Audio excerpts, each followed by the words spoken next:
Hello, hello, hello. What's up, guys? What's up, everybody here? So, yeah, thank goodness for another episode for FT Podcast, guys. As your host, my name is Kazo, and we're pretty much going to be starting off our intro at this point. And I hope you guys enjoy our episode. This time we're going to be featuring a lot of video games and maybe a little bit of new anime stuff to go through. So if you guys want to pretty much avoid being spoiled though, so tune in later on down the episode. Or at least if you're watching this on YouTube, that's going to be coming out within the next week. Please skip to the appropriate timestamp for that. That being said though, to kick it off, as your host, my name is Kazo. And love to watch like any sort of like anime in between and play a lot of video games as well. Lately, I've been picking up. Well, I just picked up a Guilty Gear Strive, so I've been spending most of my time playing that. And when I'm not trying to lab out my main, you'll be finding me finishing up Rising of the Shield Hero Season 1.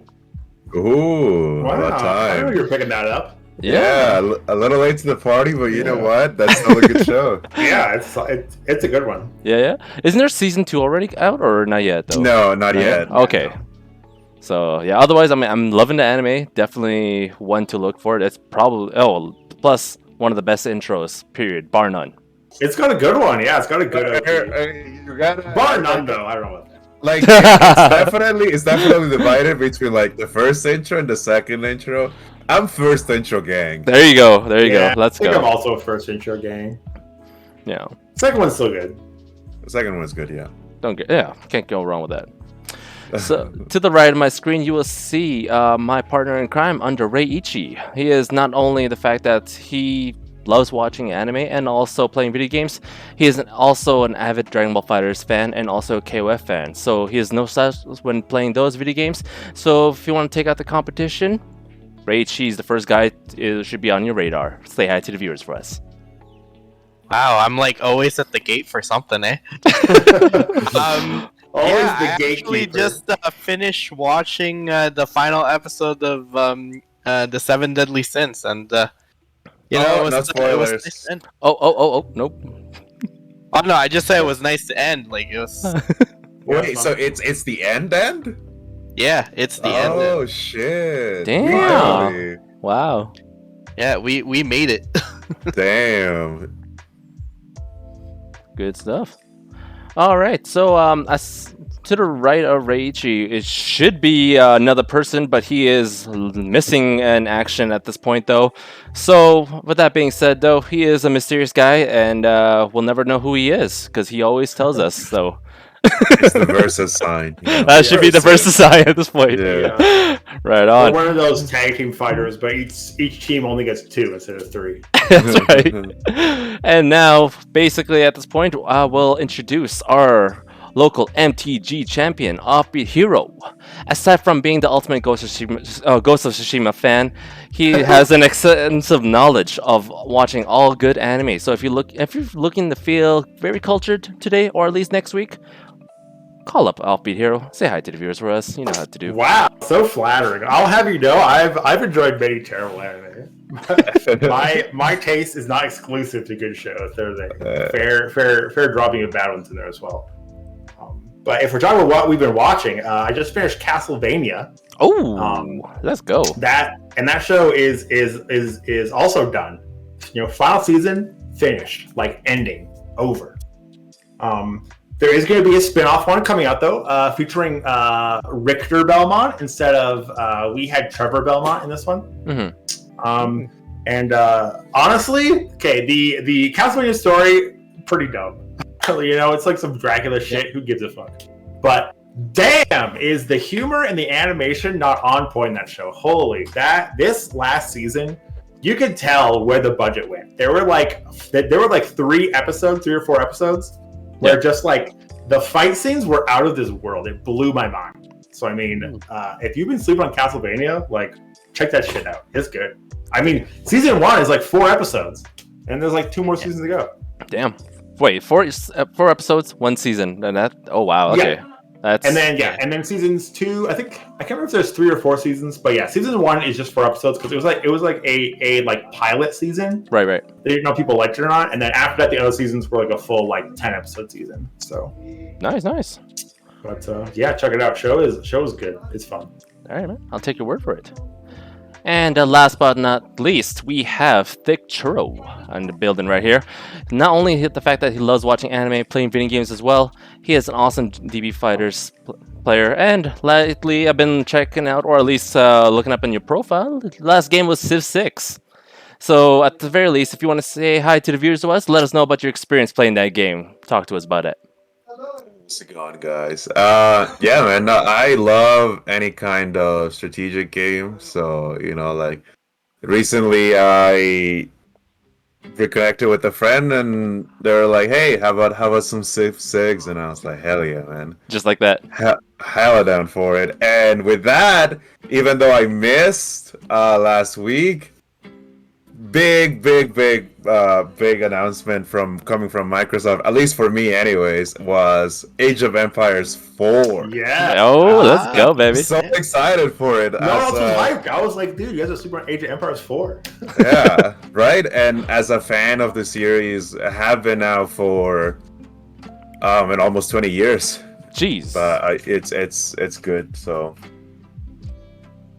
Good stuff. Good stuff. Yeah, if you're looking for he's leaving. I was gonna recommend him a game, but here we are. Now he's dipping. Well, I'll recommend everyone else. If you like strategy games, there is a indie game out right now called The Last Spell. Okay. It is like $25 or something. It is a roguelike and is a like isometric turn-based like strategy game. It's super fun. It's a Steam sale, or is it right now? I don't know if it's on sale. I bought it before the Steam sale because I'm dumb. Yeah. Shout out to the summer sale. Yeah. I mean, great pickup. Great. which game? Sorry, I The missed Last Spell. it. The Last Spell. Yeah, just check it out. If it's not your like a jam, whatever. But if you like the kind of isometric, like battle games similar to like Final Fantasy Tactics, like or like Final Fantasy Tactics Advance, it's right up that alley. Nice. Game is great. I've been playing it like every single day. And by the way, to all the viewers out there, we're not getting paid to say all this, though. No, this I is not wish. sponsored. This is a honest like game. Is fun. I saw someone stream it. I think it was like Savitz, Hearthstone streamer. Yeah. And immediately I was like, "This game is cool," and picked it up. So yeah, Good stuff. but yeah, it is early access. I know people don't like that, but it's currently on Steam for $22. Okay. Good stuff. Ba bing ba boom. Alrighty. Yeah. So at this point, though, as always, though, I'll be passing out the hot mic straight up to Heartbeat Hero. And at this point, take us away. Let's go.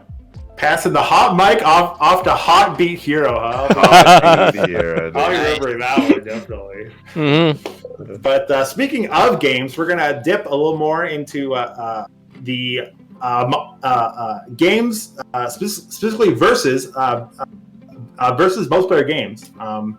And what it takes to be good at these games when you're pit up against strangers or your friends or rivals. It all comes down to what's more important. Is it better to know the game, or is it better to be good at the game? Game knowledge versus like talent. Some people might also call it like if you're a like intuitive player or like a calculated player. What's more important? Is it those like quick, snappy reflexes, or is it that frame data? I'll pass it off to Kazo, because I mean, this man has played all sorts of fighting games, and I mean, frame data, huge thing in these games, right? A lot of these games come down to both players kind of knowing frame data, right? Which moves are like safe, which moves are unsafe. Kind of this little kind of like footsies until someone makes some sort of like mistake with like an unsafe move, takes a risk, and then it falls apart. So Kazo, what do you think? Well, here's the thing, though. Like, I just want to break it down to everybody here, though. Yeah. Here's the thing. When you just pretty much put you in a place, or at least put yourself in a place when you're playing 1v1 against that sort of that rival of yours in between, you always want to know at least 3 steps ahead though. It's enough to just button mash your way and everything else though, just to think that like, all right, maybe I'm just gonna get myself into it and hope for the best, and somehow maybe the Capcom gods will grace me in my presence of just like having to like get that free win, or better than it, an ultimate win that pretty much leaves him feeling a little bit salty. You know, like the extra little spice of sodium right there. You know, Yeah. right there. But between knowledge and the talent that you have, though, it's basically. I mean, look at it this way. I had to like literally put up the terms right there. The knowledge and an expertise to do a particular task efficiently versus the talent, an inherent ability of a person to do something. So that being said, if you're trying to like figure which one's capable, or at least more tailored to you, or like find that sort of like notion that you know who you are as a player.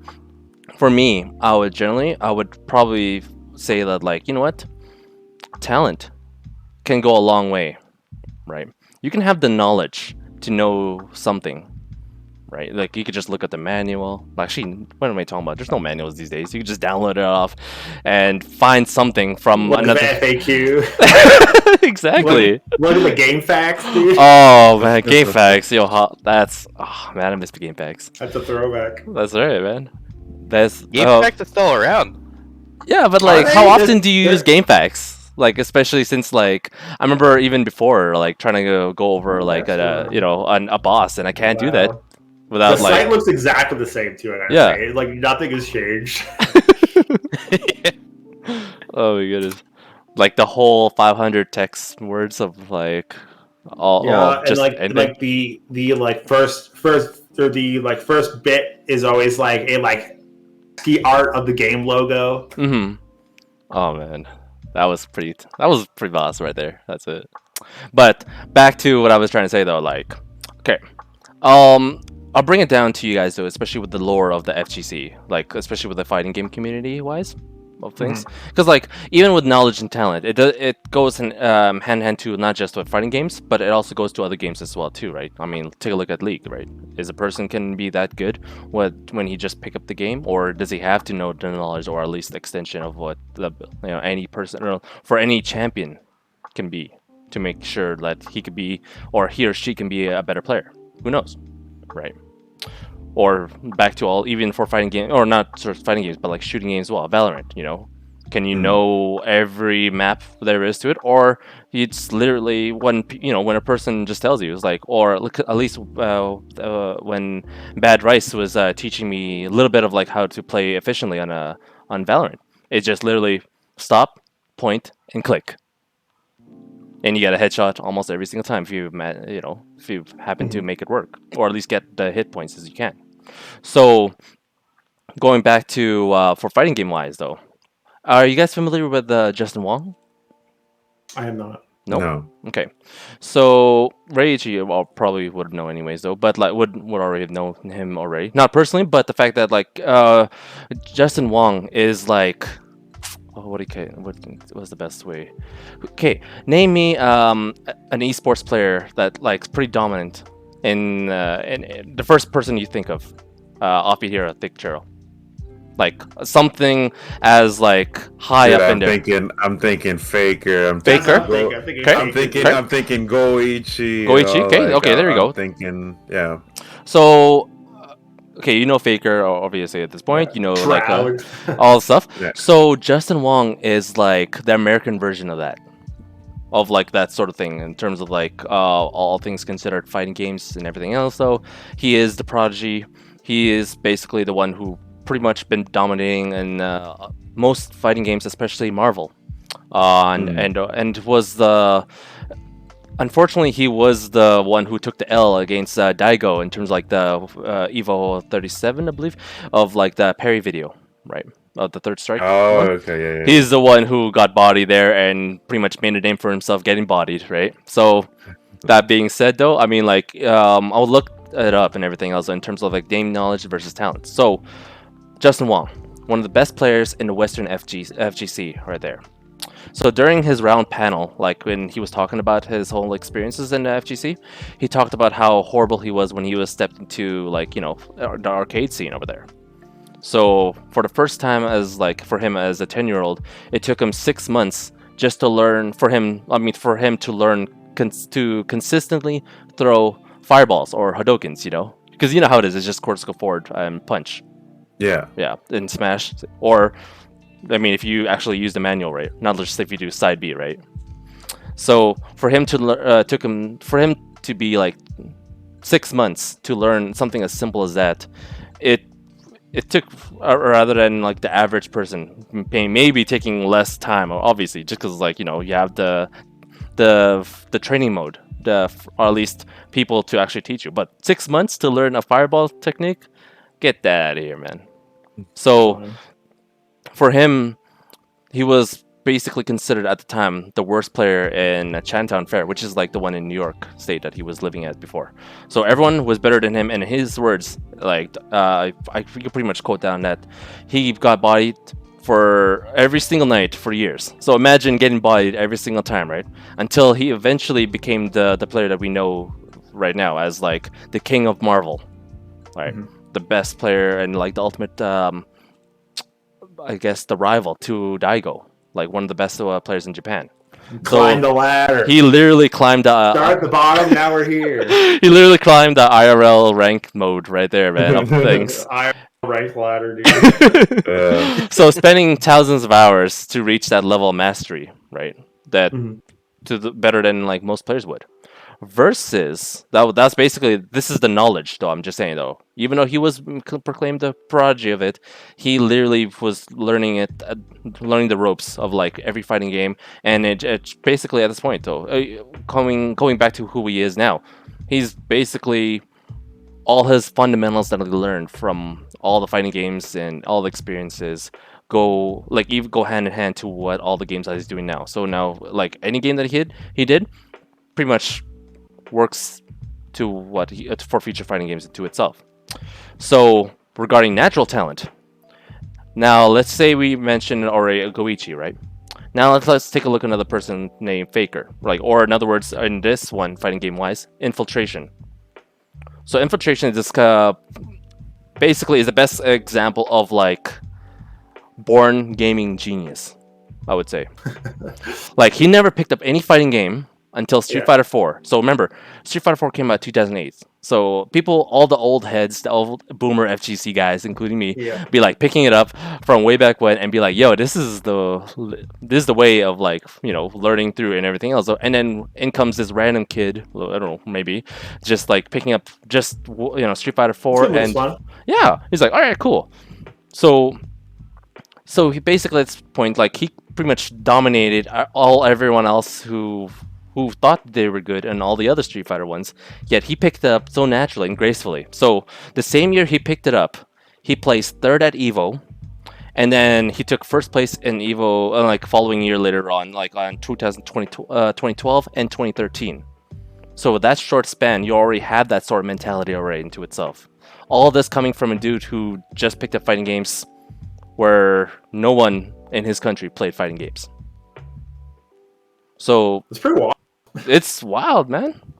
So going back to what I'm trying to establish, though, is like whether it's like, especially with the VOD, learning through the knowledge, the gaming knowledge that you have, though, is it the learn how would you describe like learning the whole premise of like, especially with the fighting game, or at least knowledge and talent in video games as well? Do you look back at yourself for at least all the replays that you had, all the salty losses or the incredible wins with the rage quits in the end? Or at least looking back with the frame data? We'll never know into itself, but the more you pretty much play it, is the more you establish yourself and grow as a person. So with that,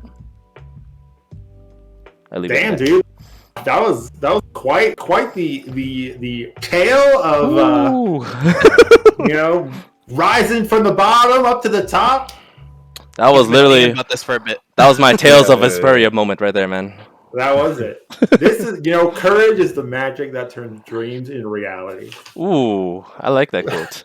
Really? That's what like Tales of Symphonia 2. The game's terrible. Oh. I hated every second of it. Game sucks. Go Tails! Go Tails, man. But yeah, no, you make some like pretty good points.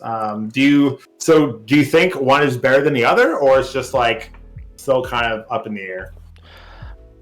I would more lean on towards like the talent into itself, right? Right.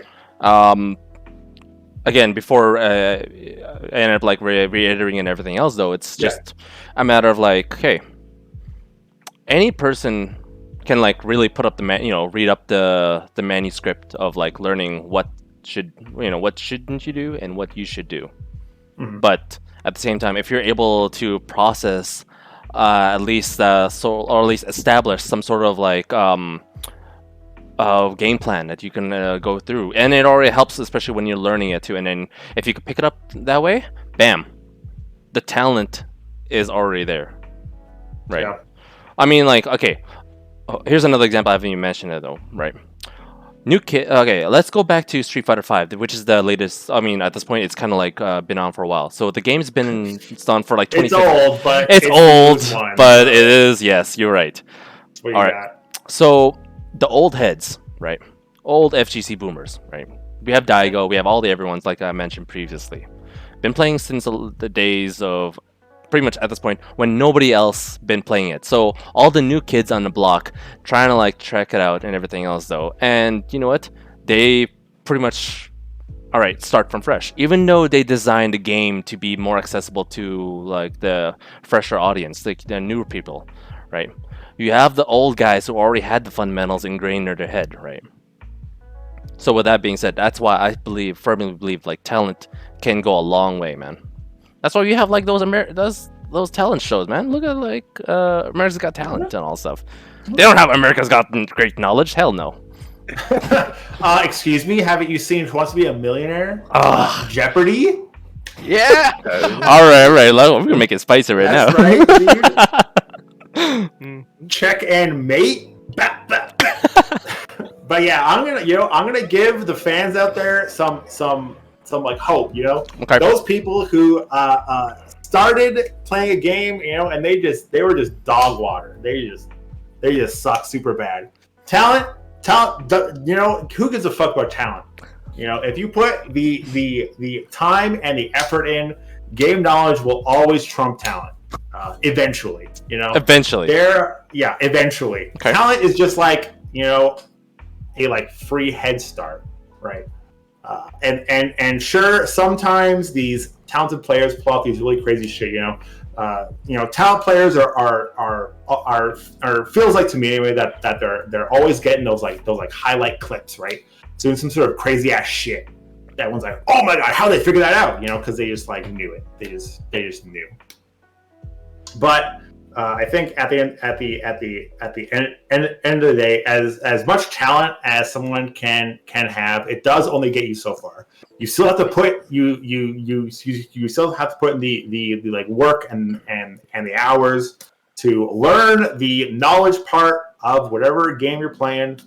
I know that in like Magic, I mean, talent isn't really a thing, right? 'Cause I mean, like it's like it can be kind of. I think it is. Yeah. Right. Like I think piloting a deck, like to some extent, there's reasons why people like the decks that they do, right? Sure. Okay. And like piloting a different deck, I think it doesn't necessarily like required. Like, sometimes you just gotta see the lines, right? Like I feel like that's part of like the magic, like the talent I that guess comes so. with magic, right? It's just like seeing the lines, no matter how far out they are. Yeah, if you've been playing Magic for a while, or I think the term originated from like chess, but you'll see people say that someone is either a calculated player or an intuitive player, right? So the like calculated players, they're the ones who go through the options, take the percentage points, do the highest percentage win rate play. That's like some anime characters trope right there, man. Yeah. Yeah. A lot of like anime characters, the like fucking Light from like Death Note, or fucking Lelouch from Code Geass. You know, they're like the like calculated, you know, player. You know, they see all the options, they figure the best one, and then they do that one, right? They have some master plan. They've thought 4 or 5 steps ahead. They have the like intuitive player who just kind of knows. You know, they kind of guess. They get the read on it. They play the more kind of mental game. You know, when you're like playing like Magic, if maybe they have like one card in their like deck that's going to win in the game, and you're like, well, I can either play around it, right, based on the like 2% chance that they have it or whatever, or the two player might have the read. They'd be like, okay, if they play this and this, like you know, it feels like they've got it. You know, the feels like. Sure, intuitive players like, you know, you get those highlight plays where they're like, oh my god, he totally guessed it. How did you know? But you never see those plays where these like talent players or these like intuitive players go for some sort of big like thing and just like fucking flops over because, you know, they just like winged it and it just blew up in their face, right?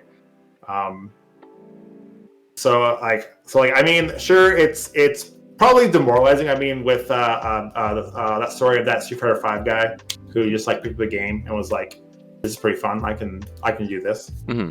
It just like blew everyone out. You know, that sucks. But I mean, if you put in the work, you'll be better than they are if they just don't put in the work, right? Mm-hmm. So I personally think that game knowledge is more important. I mean, you can also go to like Valorant, right? You can be a really good shooter. You know, you can like snap aim, you can do the flicks, but you can lose games like a lot, right? Because sometimes your opponent has like the mental read on you. You know, maybe there's not as good of a shooter, but they're like, okay, I know, because they're like just some sort of like talent-driven, like, you know, cracked kid with like cracked zoomer aim. Where it's like, he'll never expect me to come around this one corner, right? He'll think, you know, he'll be watching this one angle because that's what he's doing. He's, no, you know, I'm in his head, right? And I think that kind of player will always trump over the kind of like raw talent, someone who's just like, you know, floating off of their own raw skill to get them through. Nice. Okay. Shoot, all right, that's 1-1. It's one, baby! Churro, where are you on the fence here? You must choose. I must choose. I have to choose. You have, like, there's you no. have to There's choose. no Look, you can. I can't be Switzerland here. You can be Switzerland, but at the very end, I'm gonna make you choose. All right. So like, yes, I think for sure what Up Your Head here said has like a lot of merit to it, right? Like, yes, you know, talent is just a bit of a head start advantage, really, right? Like, I think that's all it is. Because, like, yeah, sure, you can, you can have the talent for it, but if you don't know what to put it into, and again, it is the same. And the flip side is also true. Is like me coming from like a lot of RTS games, a lot of trading card games. One theme that always reoccurs is where you see, like the skill come in really, in these kinds of games is, like for example in RTSs, it's all about actions per minute, right? It's like you see these. There you go. You see these people like go crazy 10,000 APM or whatever. Yeah, like it's insane. Like they just like don't know how to manage the resources, and like they do it fast and in the most efficient way possible, right? And you can learn that for sure. But at the same time, it's like, yeah, you can have 10,000 actions per minute, but if your actions are doing nothing. Like if you're not building I'm just spamming Q. Yeah, like if you're not building towards anything, like realistically, you're not gonna win the game, right? So, like in that instance, like game knowledge does come in a lot harder. I also think but with that being said, I think talent is always going to be it's going to be the winner. Like, let's go. I think talent. It just is. Like Let's go. Derek's dying. Like it's just a fact of life, and like you know, like spade to spade here.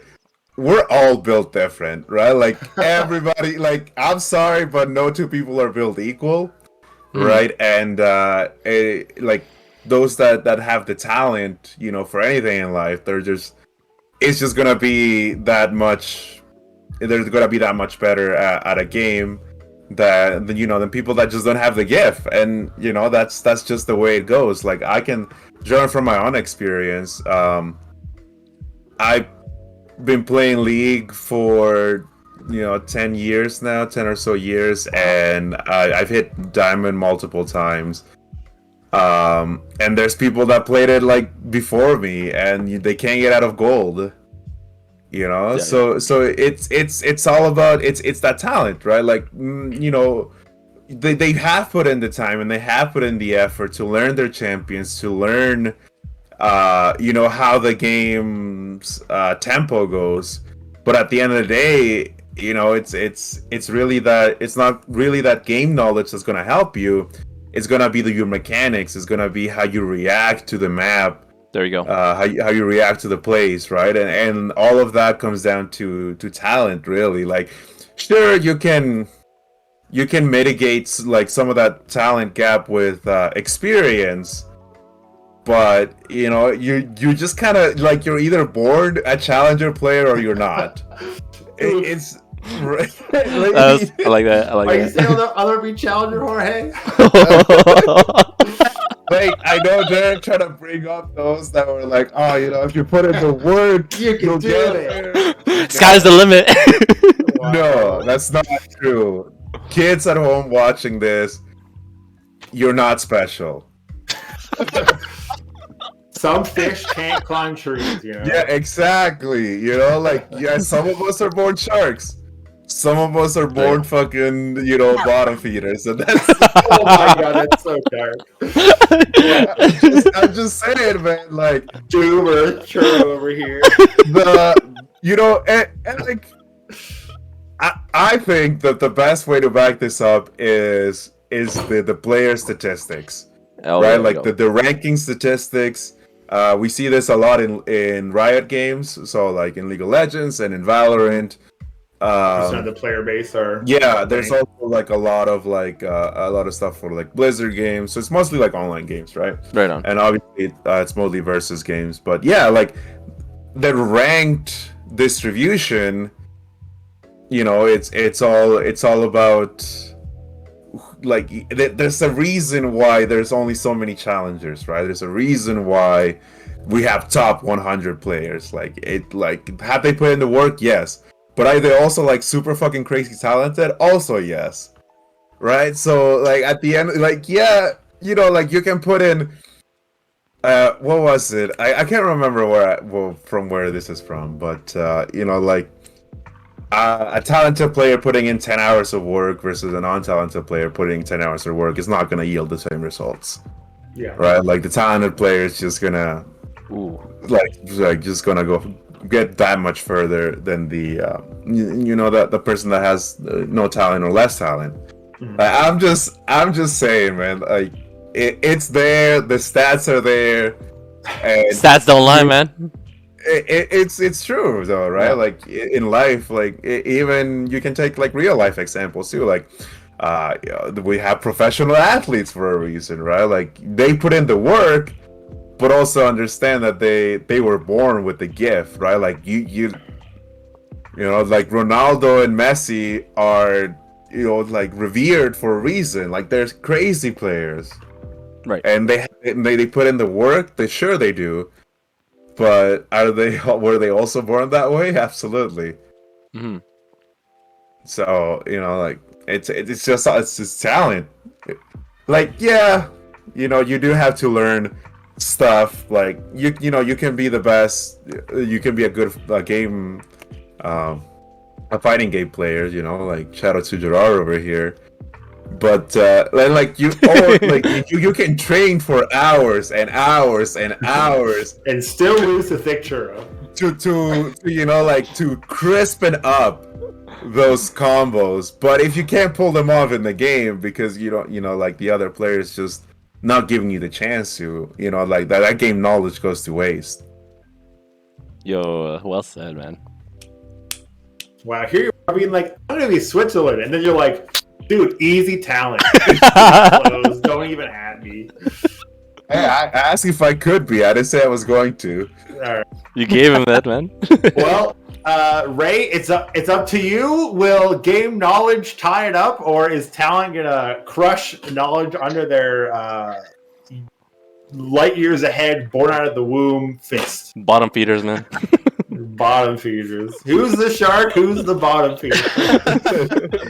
Well, first of all, I like to thank the Thicc Churro for the good pep talk here. He really knows how to motivate people to try their hardest and not give up when they figure that they're not that great at something. Hey, Yeah, fucking exactly. we were born that way, idiot. Some thick motivation, man. Next thing is that on the chat, Mr. BLT was talking about the power of friendship, and I did say that it is quite a bit of an anime trope, like like the heart of cards in Yu-Gi-Oh. That with some luck and a little bit of like talent, that you can definitely win. When we Power actually friendship is a real thing. oh yeah, it definitely is. Not a meme. One of the things that actually surprised me is when Kazo and I were actually thinking about this whole question and whatnot, and like how we were talking about and how we actually made it into a topic, was that we were talking about the whole talent versus knowledge stuff, and funny part was that he was actually leaning on the knowledge part when we were talking about it. So it surprised me that he's talking about the talent, and Damn. I did a little bit of homework in between, and then I'm like, you know what? Yo, talent goes a long way, man. Right. I just want to before we let Ray continue here. I just want to disclose. I don't want to discourage anyone. That wasn't born fantastic at a game, right? Like, take a look at Afihira here. He sucked at Magic, but now he's okay. Wow.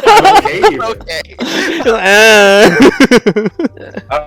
No, for real though, like, it's just, if you don't have the talent, you're gonna have to put in that extra work, right? Because at the end of the day, talented players are just gonna they yield results a lot faster than than not talented players. But again, 6 months learning how to do a Hadoken, and he became one of the best players in the world. Like, he just put in that much extra time than everybody else, right? Just because you don't have talent doesn't mean you can't be good. Mm-hmm. Yeah. Now, segueing from that, I with now, when, like I said, when we first started talking about, like, I did put a lot of cheer into game talent, and just being able to do everything at the right time, having those, like, just being quite a genius at it from the first get-go. I do agree with Thicc Churro. It's like you're already there.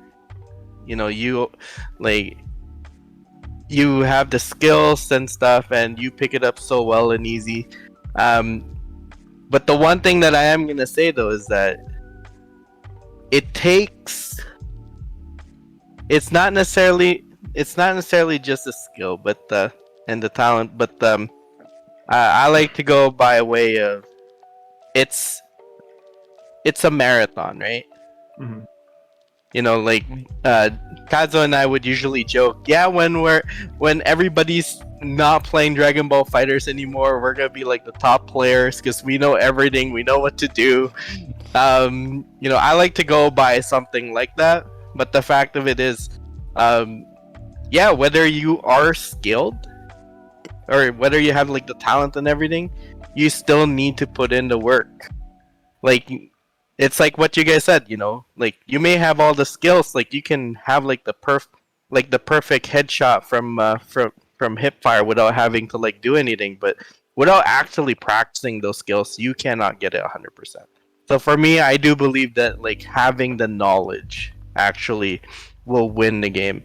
Yes, for people that suck, and I'm actually included in it. And whenever me and Kaza go back to like the training room, and I go and tell them I'm having such a hard time, like half the time I'm like watching combo videos, I'm looking at the frame rates, I'm like trying to check like, oh, can I do a jump here, what possible moves I can do after this one, etc, etc.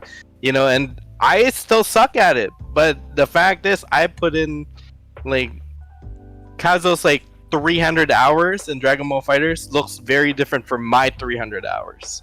But if I keep going at it and I don't quit and give up, I'm pretty sure one day at one point, it'll be just like Justin Wong, where I am gonna go and stand atop of like Evo, but only if I don't give up at it. So kids, remember, right? Like learn as much as you can, but you need to put in that work, because if you can be like as skilled as Ronaldo, but if you can't like work with the rest of your team, you might as well just be a one-man player. Right? Yeah. So yeah, That's a motivational topic right here, man. Yeah. All right. You just gotta put in the work, and if you weren't born good, fuck off. Know your place, scrub. I'm gonna drag your thing. I'm gonna put it over here. We're gonna get Ray over on my side. Get these pictures where they're supposed to be. This is bullshit. Well, yeah, it looks like the jury is still out whether you need talent or game knowledge, but I think we can agree if you've got both, I mean, fuck everybody else, you're probably a god at the game. Who gives a shit? You're that 1% in the god tier. So 1%. Yeah. I think we can all agree that the people winning like Evo, the people that are challenger or like Radiant or whatever on the top of the ranked ladder, they got it all. They got the talent and they got the game knowledge. No one is up there just because they're really good at the game, by happenstance. They're doing it all. So, I mean, sometimes you don't know if you got the talent until you like put a little work in, right? Exactly. Mm-hmm.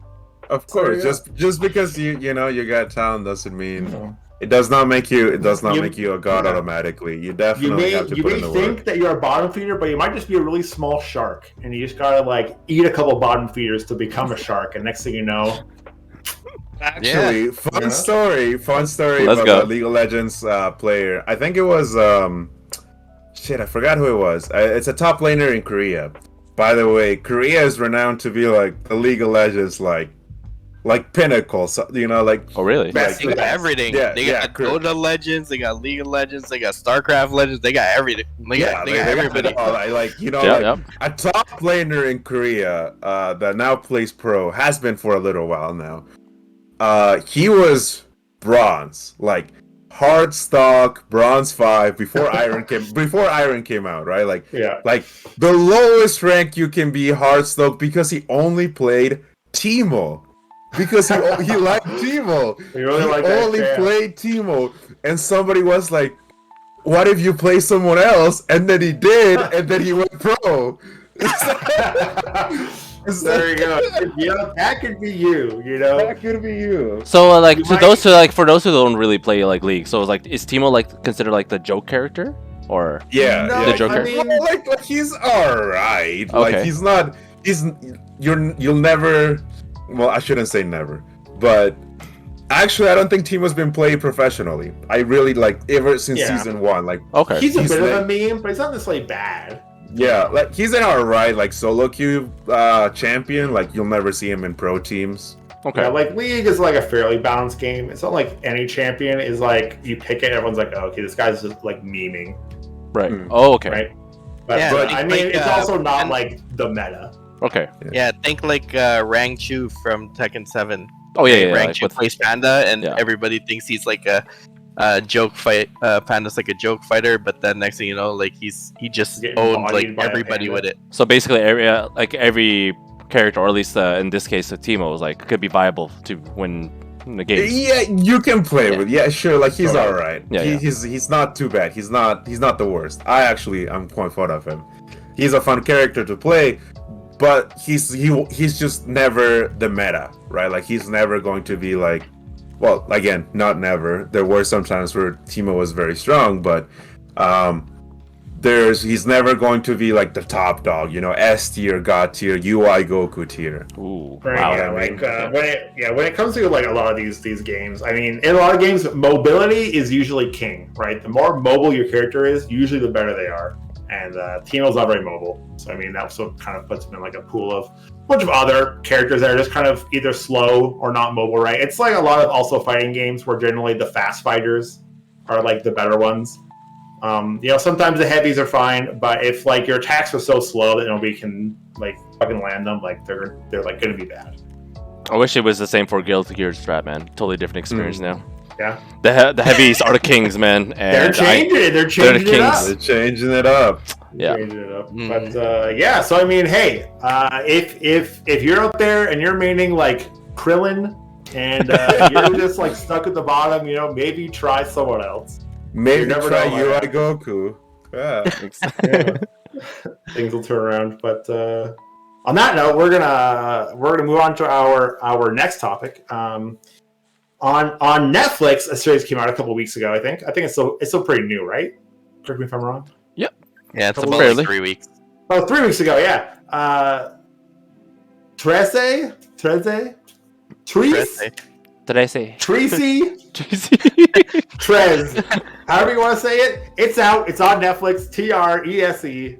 It is a new anime that has hit the scene from the Philippines, which I mean, not something you see very often. When you see anime, you think of Japan, or if you see like a cartoon, you think it's America. But no, dude, the Philippines is coming in with their own edgy horror mystery, as Kazo described it, Scooby-Doo, but with gore. We're talking about Trese and our first impressions here. I'm gonna be honest. I watched the first episode. Go ahead. Didn't like it. Fair. Like it was fine, but I just felt like it. Like there was nothing really that new to me. It was just like, yeah, she's like a fucking supernatural detective, and she's got her two like goons. So these guys that are trying to eat her, and she's like tragic backstory. I'm just like, whatever. I've seen it all, but Churro, you have not seen it. I don't want to spoil your my first viewing impression experience. But have you watched the trailer for it at least? I have, yeah. All right, so what do you think? From first totally of- blind. First of all, like, a question for my fellow Philippine brothers here. the other side. Does Trese mean 13? Is that like the name? Does it mean 13 in Tagalog? Well, yeah, pretty much. Yeah, hell yeah. All right, But in this one, she's not necessarily 13. It's just her last name. Okay. No, I'm just wondering. Like, I don't know if it has any like the 13th any like Scooby-Doo detective or whatever. yeah like any. That was the best way to put it onto it, yeah. Like I know. It's like some cultures have like weird numbers that are like the unsacred one. Like 4 in Japan or whatever, and Yeah, 13 here and whatever. So that's why I'm asking if it's the number 13, because it's actually the same in Spanish. I learned something new today. Yeah, there you go. Hey, you like So now first when I and- go to like Mexico, I won't know how to order. I know 13. how to order like 1, 2, maybe 3 burritos, and then just like a gap, and then 13 burritos. 1, 2, 13. It's either Trez or Treze. That's it. How many That's it. tacos? Treze.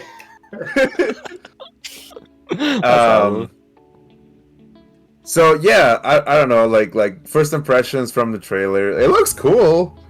Like it really does look cool. Like I totally forgot what they called her because it was very long-winded and not in my language. It's like a title or whatever. Yeah, It's like fucking Psy or something. right. Like she's something, right? Yeah. It does look like Scooby-Doo on steroids, like it just I get that impression from it. It's just like it looks like it's again like a dark like supernatural horror, like like again we've seen it all. You obviously got like shows here that like supernatural that are kind of like that. People going around hunting spirits. But I think the thing that I always like about those kinds of shows is that they provide some historical backstory to them, right? Like I like like the learning from it, right? And like um and in Supernatural they touch a lot of American and sometimes some like Mexican mythos.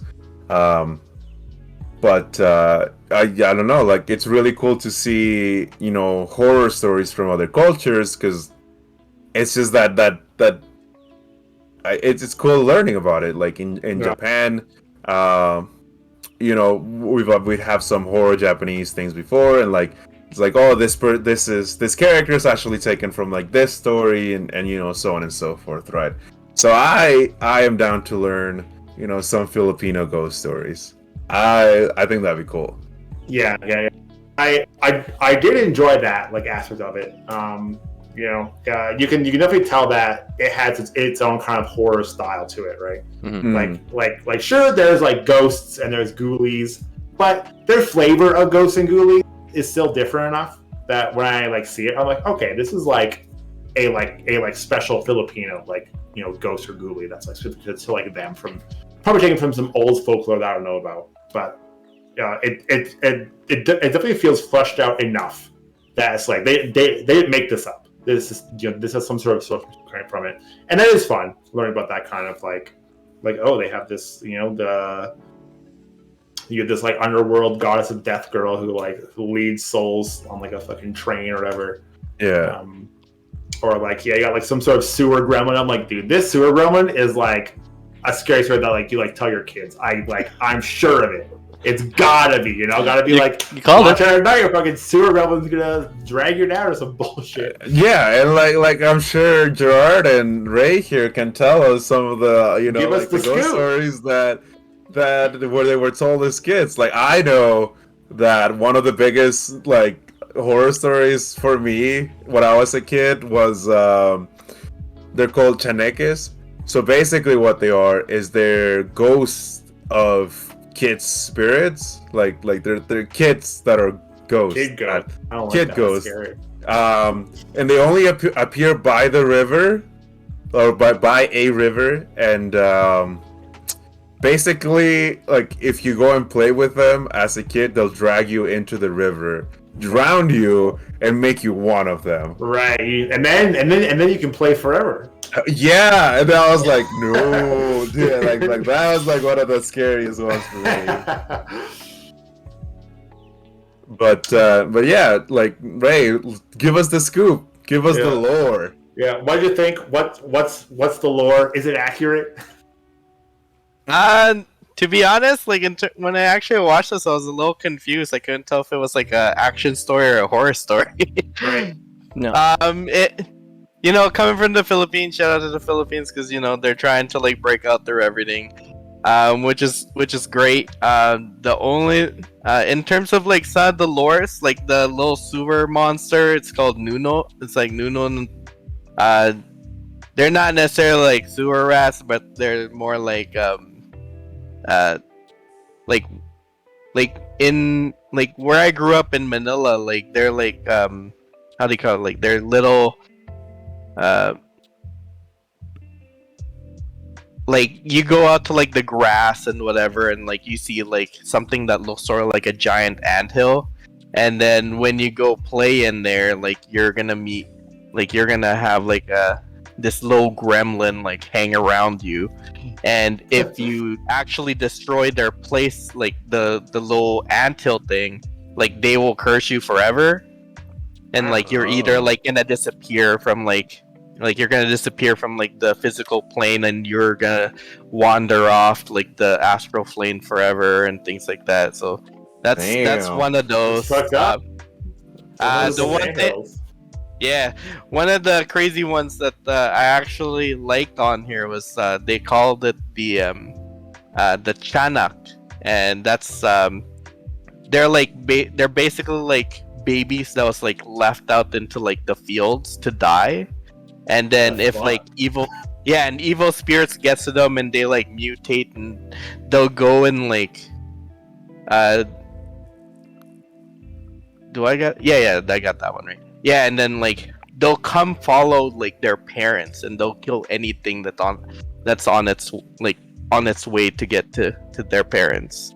And if the parents don't love them like the second time, they will like kill everything.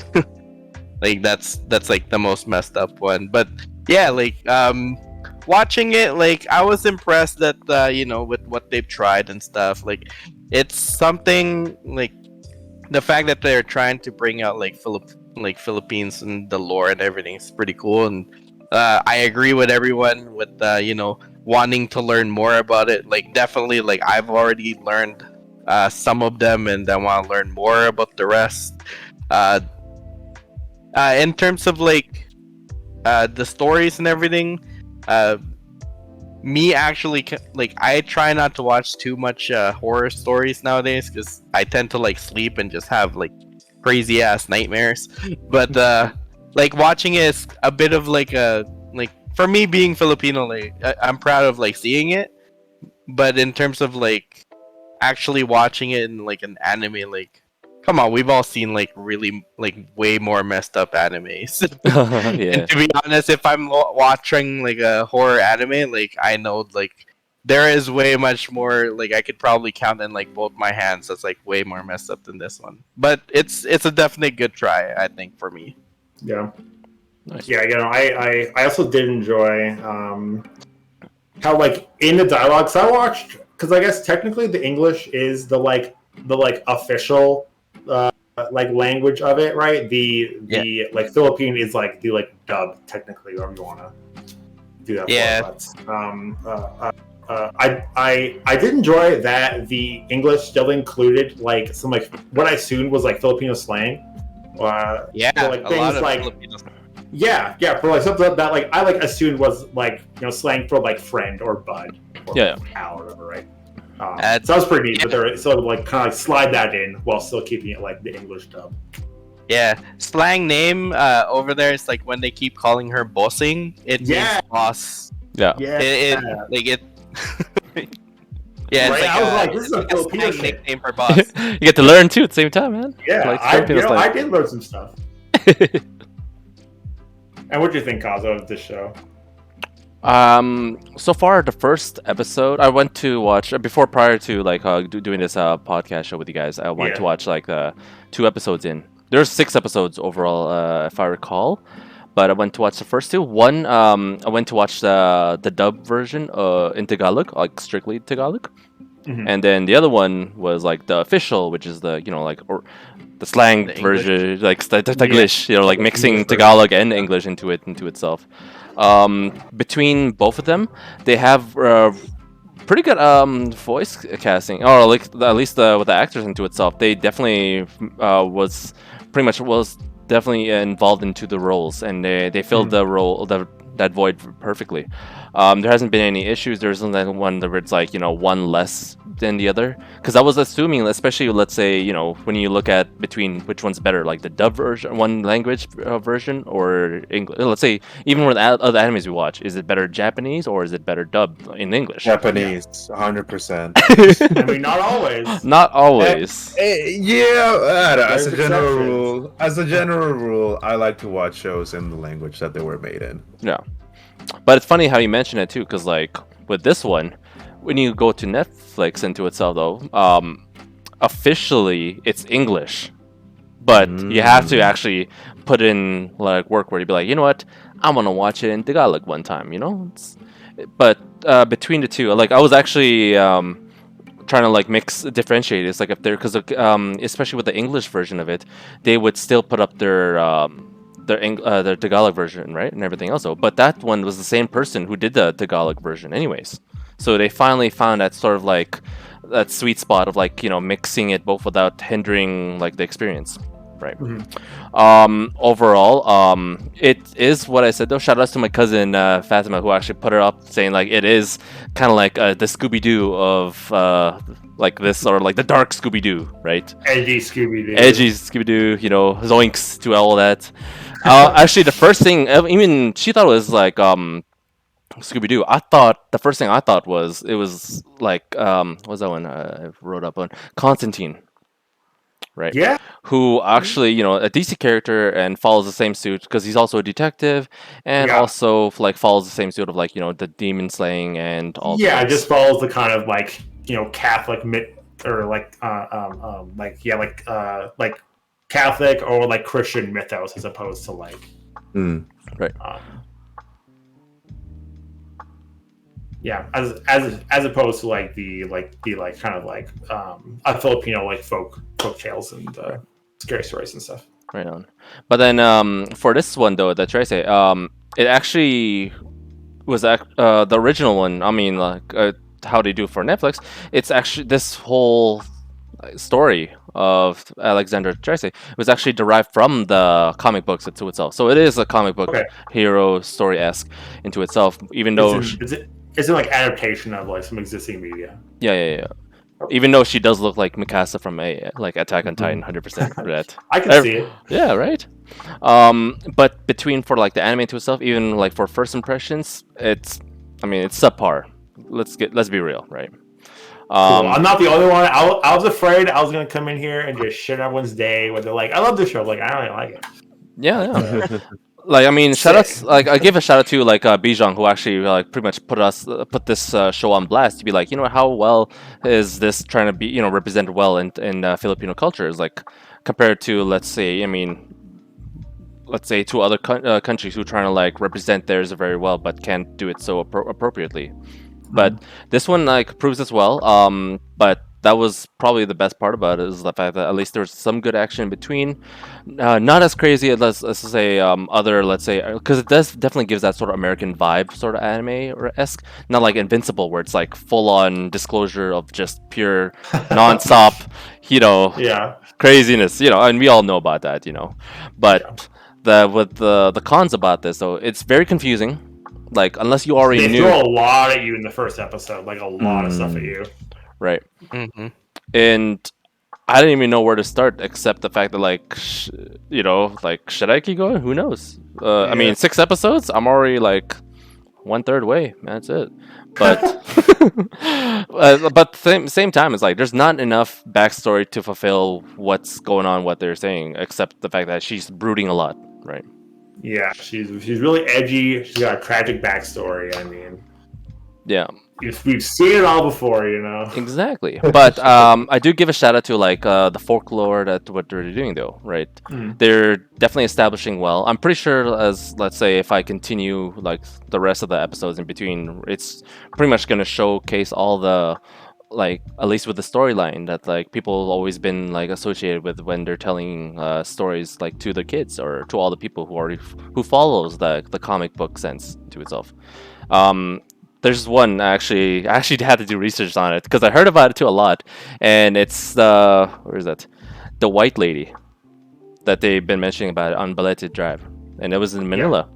So I'm looking it up right now. The white lady. Yeah. The white lady, right? And then when I first heard about it, I'm like, shoot, I know this is like one dealing with like taxi drivers and stuff because like I remember it was just casually just like brought up on like when I was like in Philippines and all these things. So to give you some insight for you guys though, it's basically is they describe this one person. Where is it? This white lady, not just like, you know, it was like it was more like a ghost, right? Lady, like dressed in white, not just a regular white lady, an actual like, you know, whatever. But so the legend claims this student was from University of the Philippines, who was assaulted, you know, by this one, and also not only sexually assaulted by this, but she was killed by this one taxi driver. So her spirit roams around the whole street and it was told that her body was buried in one of the trees, which happens to be in around the drive, you know, that street where Right. she haunts around. So she's basically just chilling around the whole entire block for a while, like claiming it, man. It was literally, yo, man. Imagine You're if you're like, I've seen this shit before. right. This is familiar. So I'm like, oh shoot, no, I didn't want to go there. I'm done. But otherwise, though, I mean, 6 episodes. You know what? Forget it. I'll run it through.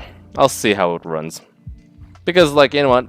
The fact that they already Philippines put their name on it, it's a good feeling. You know, I feel like patriotic for this, just by at least doing them justice by watching this. So Yeah. why not? Why not? No matter how the story turns out to be, which I probably might as well just tell you guys next episode down the road. But otherwise, I mean, it's overall a decent input for Philippines to put their name on for at least for Trese as the comic book adaptation. So, but not something I would watch, obviously. Yeah, no, totally. I think we're all on the same page here. We're like, it's a fine show, nothing wrong with it. Mm-hmm. It's just I don't know. Maybe it's you know it's not going to be like the next blockbuster though. You know, it's not going to Yeah. top the headlines and be like, oh shit, have you seen Trese? But you know, it's probably a fine show. It's probably fun. Maybe if I run out of shows, I'll go back to it. Yeah. You know? If I'm like, I need something to watch, you know, all my regular stuff is I'm either waiting for it or it's not out yet, kind of thing. I'll go check out episode 2, see what happens. Yeah. You know, maybe I'll learn a little more about some weird, spooky ghost stories. 'Cause I think those are like always fun. I mean, I'm a big fan of Supernatural. I watched that shit for a long time. Yeah. So That was one of my favorite bits was like, you know, Monster of the Week. What kind of weird shit are they like fighting? Where is it from? How do you kill it? Yeah. All that shit is cool. How I know if Alfie Hero watches like Trese, if he starts talking to me and Reiji like in Tagalog, or at least he put in like some accents in between, I'm like, dude. you've been watching Trese lately? We're calling you what was it? Bossing? Bosse, yeah. Yeah. Bosse. Bossing. Bothing. There you go. But yeah. Those are thoughts on Trese. And Dude, we're gonna go to we need our Mexican ghost stories soon, you know. right. Oh, man, I'll be down. Like I want to see a show like- of these fucking kids at the river, dude. That sounds scary. yeah, right. Like dragging kids out of their homes, like Do some chupacabra shit. Oh, yeah, Ooh, I know that one. Chupacabra, La Llorona, you know. I don't even know what that is. It's the lady that basically her husband cheated on her or something. Can't remember Alright. entirely, but basically like she drowned her kids and then herself. Always these wasn't Mexican ghost stories and kids dying. I don't know, man. Well, you think about it though, it's like, you know, if someone tells it to you when you were a kid, you'd be like, oh, well, I don't want to do that, you know? Yeah. Like, I don't want to go nearby the river, or I don't want to start doing something crazy. Don't go out at night. Yeah. so she Philippines, goblins on anthills. America, we got men turning into werewolves. Fucking, you know, like Mexico, dead kids yeah, everywhere. and yeah, so Japan, you got like she wanders around at night, kind of like the lady in white. She's also in white, and she's always crying like my children, you know, my children, kind of thing. Ooh. And if she sees a kid, she takes it, Throws it in the river with the rest of the river kids. She just yeets them off there like that. she takes it because you know she's looking for her kids, right? Yeah. Oh my goodness. So- Not my kid. Wow. They really don't want kids going out at night, is what I'm gathering. Yeah, basically. Bring up all sorts of shit. They're like, if you go out, there's going to be a gremlin in a trash can, and he's going to grab the first kid he sees and he disappear. So don't go out at night. But yeah. it'd be cool. Yeah, Day of the Dead too. That's a thing in Mexico. Yeah, that is. I mean, Oh yeah, that's right. Coco was based around that like whole thing, I'm sure. Yeah, but now like a dark take of Day of the Dead. Not the fun Pixar version. Yeah, not the fun Pixar version. fucked Coco up hits one. hard, man. Unity version. Yeah, the one where the kid can go back to the world of living, and he's just stuck with a bunch of skeletons, and they hate him. And the music sucks. Dang, The that's music. trippy, man. Dang. But yeah, if you want to check out Trese, it's on Netflix. I believe just season 1. I don't know if there's a word of season 2 yet, but it's out there. I think Kazuya said there was what, 6 episodes? 6 episodes, but they're there's the 6 usual episodes. half hour, traditional like. So I mean, you could easily send this out in like an afternoon. 3 hours, just that. Yeah, man. That's like one what's that? One Lord of the Rings movie right there. Yeah, that's one Lord of the Rings movie. Not even the like extended cut or whatever, right?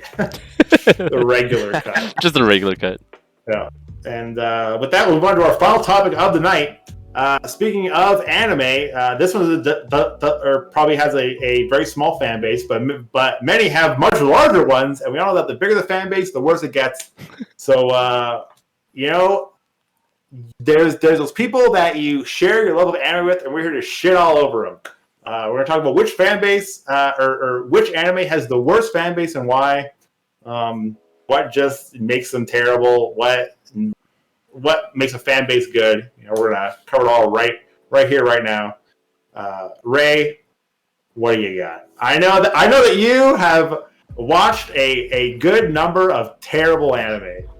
And shout out to doing work. Like me, whenever I finish a show, I immediately go online to look at the memes. Right, I dive right into the fan base, try to look at all the memes. So. Have you done that? Have you seen some terrible anime, went to the fan base, and was like, what the fuck is going on here? To be honest, like, I try and, like, leave myself out of, like, any fan base just because it just gets too much into, like, who's the best or who's the worst and stuff. Yeah, I'm with you there. But the one that, I'm pretty sure all of us knows that's, like, really the worst of it. I'd probably go and say is Dragon Ball Z. Oh, really? Oh, because everyone's like, can they beat Goku? Well, everyone's like they got their favorite characters, right? And then it's like, can Tien actually beat, like, I don't know, like Android 16 or something? Like it all like I have actually seen people like make topics of like, does Tien have hair, and people actually argue about it for hours, and I have no clue. Like, I'm like don't get me wrong, like, shouts out to the people that like is ready to like defend like anything they feel that they like or hate with an anime, but that went to like a whole different level, and then it went from that to like just like toxic shaming. Like, it was ridiculous. Like I saw that. I've seen that in Reddit. I've seen it in Facebook. I've seen it in like other just in comment section of like either YouTube or other websites. Like, it was ridiculous that it was like the anime itself. Like, it went like it goes everywhere. Yeah. Yeah, and as Mr. BLT is saying here in the chat, people hate fighters because the power level is inaccurate. It's like, what? Like, just enjoy the damn game. Like, obviously they have to make them viable to put them in the fucking game. Right? Or it's like I think Goku just wins every fight, because I mean, right? Like basically, like, if the levels were true, like, literally I pick Ultra Instinct Goku, and then I put down my controller. Yeah. Win the game, right? And they win the game. They did fucking I don't know, Tien, it's over. It's just like no shot, no chance. They pick fucking like my main boy Krillin, it's over. Like, why even try? Yeah. Actually, I'm surprised Thicc Churro wouldn't choose Gogeta Red to go and kill everybody. Oh, he's true. He's the most badass out of everyone. yeah. He's got the extra swagger points on him. Yeah, exactly. But like, let's take a moment from the worst fans fight to discuss whether UI Goku can take on Red Vegeta. There you go. Oh yeah. Yeah. See, I will also echo that the DBZ fan base is pretty bad, but mostly because they just like leak into other fan bases. It's like any show that has a powerful character. You can't just enjoy One Punch Man. It's always like Goku could beat him though. You're like, yep. I don't give a fuck about Goku. I'm watching One Punch Man. It goes to even Yeah. as far as like what do you call that? I remember, if you guys remember the death match into itself, where they pretty much pit Goku versus IGN, Superman. like- Yeah, they put Goku versus Superman, and they were like, they just pretty much go through every little like tech of I detail, know. the frame It's data like, of everything. It's like an Goku. anime. It's like an American comic. It's like, Superman beat Goku though. It's like, who gives a fuck? I don't care about Goku. These characters stupid. Superman's stupid. Who gives a shit? Stop trying to ask who could beat who. I mean, yeah, but for real, the Goku wins, right? I think in their video, Superman won actually. Oh, Hmm. They gave like a brain aneurysm. wrong. Well, it's Wrong. okay. It's okay if Goku can get beat. You know, Dude, Vegeta Red will kill all of them. They showed us in some cartoon or comic, I can't remember which, Superman was able to like melt someone's brain with his heat vision or some bullshit. Right on. And yeah, they fucking did that in their like stupid simulated battle. It was just like they fought for a bit and Superman just like melted Goku's brain. Okay, but this was a while ago, right? Super. I had guess so. come There out. wasn't Yeah. Ultra Instinct yet, so I mean now they gotta do it all over again. Update the patch, Yeah, man. Yeah, Yeah. no, like I get it. I think like shoujins are pretty bad for that, right? Like, and obviously Dragon Ball Z, it's like it really was, like it wasn't the first shoujin, but it was like It's the The king thing- of the genre. it's the king, right? It's the Mhm. one. It's the one that just rolled down with it. It's the OG. Like when you think transformation, the first thing that comes to your head is Super Saiyan. Like the Super Saiyan transformation it's iconic. Powering and up, Yeah. Powering up, all that. Like everybody has to in some form, like pay tribute to it, right? Like, Yeah. Mm-hmm. and it's just is what it is. And it is the king, and yeah, like you're obviously gonna have like those people that are going to be pretty bad about it. But Yeah. It is probably more an issue with like the genre itself of like when your anime is about fighting, people are gonna want to know, and they're gonna want to debate about who fighting who would win. But I mean, like the entire show is about that. So I mean, like, can you just watch the show? Fair. But I disagree with Ray Ichi. I wouldn't say Dragon Ball has the worst fan base. Okay. It's pretty close. It's pretty close. All right. But JoJo's Bizarre Adventures fan base. Okay. Really? I actually had Holy a thought shit. whether I would do JoJo's or Dragon Ball, but I haven't read too much into the comment section and the Reddits with JoJo. And like, don't get me wrong. It's not even like on the same level as Dragon Ball, because Dragon Ball's like, yeah, sure, but like you can't beat Goku. It's like, yeah, whatever, fuck off, right? Like Goku can't even beat Goku, Yeah. right? Not wrong. Right. So, but like JoJo's is just, it's so like it's legitimately like a bizarre, like weird cult. Honestly, like at this point, like the fan base, I don't know. I personally can't stand it, and by the way, if any anime requires more than 3 seasons to understand, fuck off. Like, yeah, like they reference everything, and like in like. And it leaks to other animes too, like where it's like, like they'll be discussing one anime, and all of a sudden someone is like, Sawardo. Yeah. That's- like, oh, man. fuck off. Like I don't know. I'm with you now, though. Everyone trying to do the stance in between. The little Yeah. like lean back thing. Or There you whatever. go. Yeah, I actually, it's that show. I don't know what it is about it, but yeah, it's so parasitic in its fan base. I just like consumes everything that like it touches. Where like the band, yes, who wrote the song Roundabout, is like they've been consumed by JoJo because it's like the ending theme song, a little like guitar riff to be continued thing, right? that's the opening of the song Roundabout. But I mean, most people, they probably just don't know that, right? They just know it as like the JoJo song, and it's just like it's just consumed by it, you know. Like it's like I'm sure they like licenses they and of course like I somehow have not even seen one episode of like JoJo. I've somehow just avoided it. It's never really stuck out to me. One, because it feels like I've probably seen it already through just like all the shit that's leaked into. You know, you go onto fucking, you know, Instagram Reels or like TikTok or like whatever, and like a good chunk of them are like JoJo like themed memes or reels. So I didn't need to watch the show. I'm getting it like secondhand through everyone else. And it's like I've seen 3 episodes. Oh, really? Three episodes, and I was so fucking lost. I was like, I had no idea what any of this is. I watched season 1 because I knew someone that fucking loved the show, right?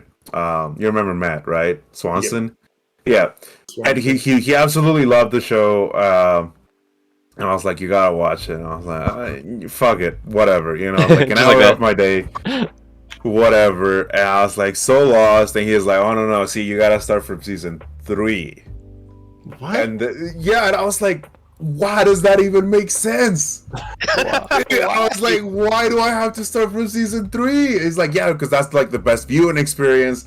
And like, if you don't get the best viewing experience, you're not gonna understand the show. And like, it's so good and so smart. I'm like, no, it's not. It's garbage. It's like, I hate that.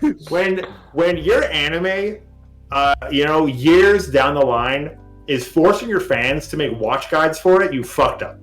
yeah. You fucked up somewhere. I understand like where the Fate series is coming on, because each of them it's its own separate entity, right? But if you watch one of them first, then the next one's gonna have a little bit of reference to it. That's all it is, right? Like, I understand that, but like, to just like make it so like it's you literally need a viewing guide for it to make sense. Yeah, I don't know, man. I don't know how people can stomach that show. Or the fans, for that matter. Yeah. Yeah. Yeah, I actually went onto YouTube, found the video for Roundabout by the official band, and the shit has comments turned off. And I want you guys to just imagine why it's turned off. It's why you fucking upload JoJo references. Oh man. You know, they shut that shit down. But of course, you go to like one of the other videos, and of course they're full of JoJo references. I'm talking about JoJo. This poor band, and I mean the as I understand it, the show has a lot of kind of like 80s like music references in it. You know, a lot of the characters and their powers are named after like bands or songs or whatever. And man, I feel sorry for those bands and songs and shit, because now they're getting like consumed alive by the JoJo fan base. So it's like no, you know, like, oh, fucking this dude. Or fucking Speedwagon or whatever. Now Rio Speedwagon has been absorbed by the JoJo fan base. Now it's just a fucking JoJo band. Man. Oh man. But, Yeah, the story for JoJo is very, very confusing. And like, as I was just talking to Mr. BLT on chat here, I'm like, there's so much generations on there, and it all intertwines each other. That like I get it with like, you know, I watched like one episode of it, and even just one episode of any area is so confusing. I'm like, I don't know where to start. I don't know where it's gonna end. I don't know where to begin. I don't know where the middle is. Like it's all just that confusing to me. Yeah. The only one thing that I know that's like all over like, and like any JoJo like place like comment section or anything like that, it's like, which one is the best JoJo? Because there's like 6 or 7 of them. I don't even know how many JoJos there are now. Yeah. And Kazo, I mean, we've been hating on DBZ, we've been hating on JoJo. What is your least favorite fan base? All right. So I was Reiju actually mentioned already, like with DBZ, like, all right, cool. Who's Goku gonna fight next? And I was like, and I was looking at it, I'm like, man, that's pretty heated because like I remember going back to when I was streaming Dragon Ball Fighters, right? Yeah. I remember I was basically just streaming in between, and then Bad Rice shows up, just pretty much talking about anime in between, and then someone in the chat starts talking about who'd win in a fight, and Bad Rice, if he was here, wherever he may be, he pretty much shuns him down, and then basically tells him like, you know what, any person who plays like or who has the worst like power levels, like who's the useless character or anything, it just went so much one-sided to the point where it's like, you know what, we all started hating Tien for no reason. Yo, fuck Tien. It was that point. So that being said, though, my choice for I guess worst fan base is not Dragon Ball Fighters, and it's not JoJo. It's actually my favorite one, which is Naruto, and I'm guilty of that too because, again, You're part of it. talking to Bad Rice once more. I remember in the beginning when I first met him, the first conversation, just having a full-on like 3 a.m. in the morning. Who is the useless Hokage, right? Yeah. And it went on for the longest time, and I swear we pretty much Dude, debated the it. third Hokage, easy. See, we're talking about it right now. Yeah, I was just saying, man, the third Hokage was useless. Oh man, it was like, okay, again, there's everyone has all these things, or better yet, too, not just like for Hokage, right, into itself.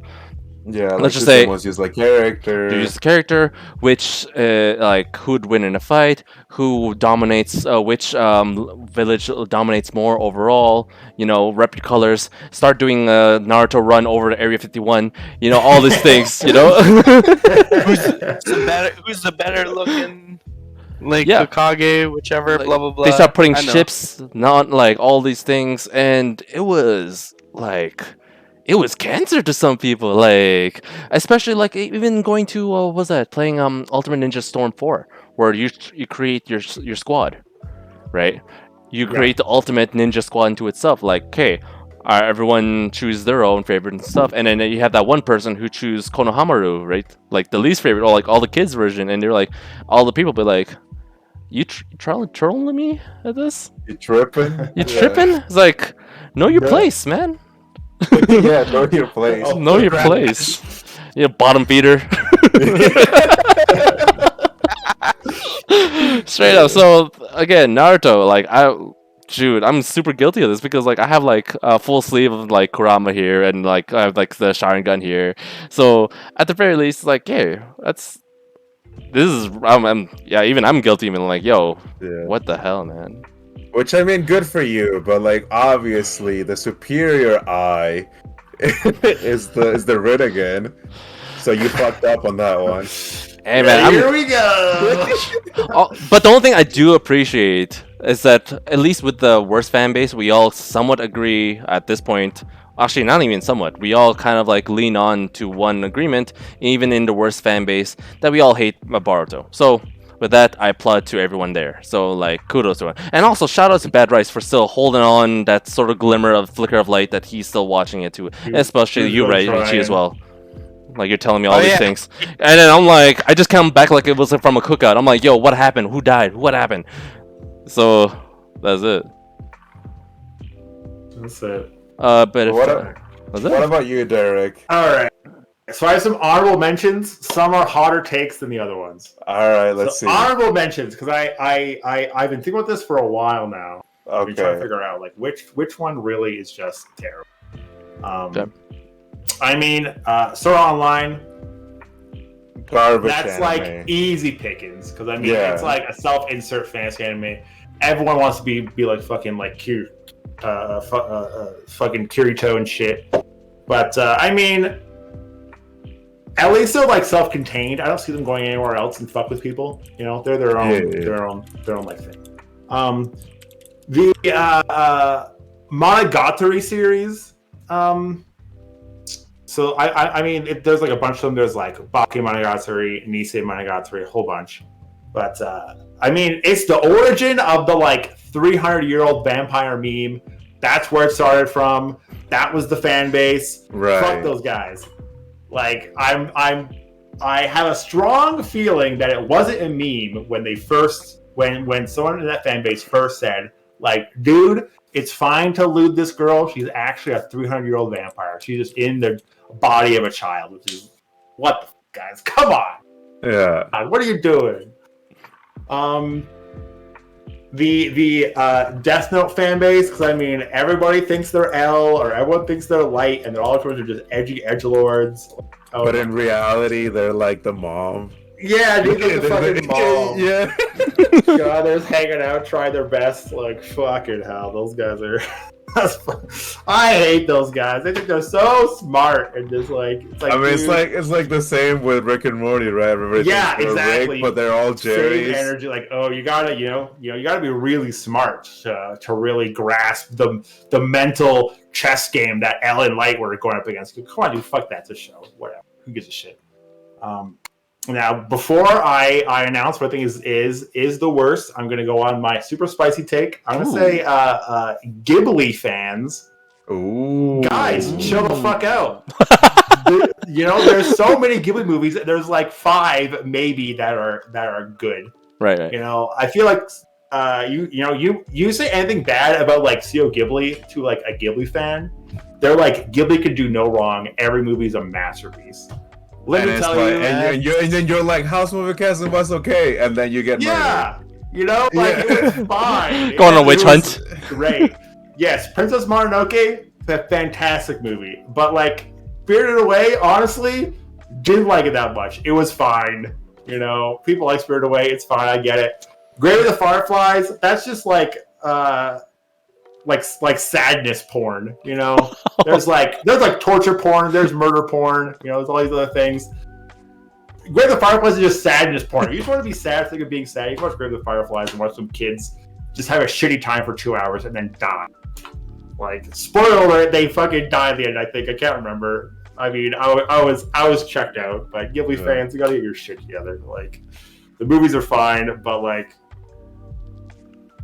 it's not like fucking who is it? Dude, Miyazaki is like the all-father of anime, dude.